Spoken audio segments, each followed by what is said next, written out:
Skrandžio diskomfortas, pykinimo jausmas arba rytinis pykinimas. Galbūt ir jūs keliaudami ar kartais, kai jūsų skrandis nėra tvarkoje, virškinimas sutrikęs arba nėštumo metu, dažniausiai moterys skundžiasi šią problemą. Šiandien noriu su jumis pasidalinti vienu labai veiksmingu receptu. Aš pats tai išbandžiau. Daugeliu žmonių, kuriems papasakojau, tai tikrai padėjo. Jums tai reikia šviežios imbiero. Taip, tiesiog paimkite šviežią imbierą ir laikykite burnoje.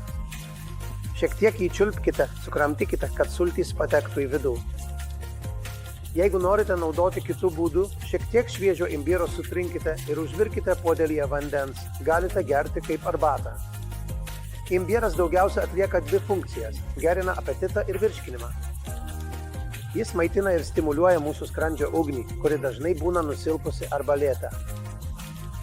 Dėl to jūsų nesuvirškintas maistas suskaidomas ir nebejaučiate pykinimo. Jei ir jūs kenčiate nuo šios problemos, būtinai išbandykite šį receptą ir toliau sekite jį Ayurveda, kad sužinotumėte daugiau apie Ayurvedą.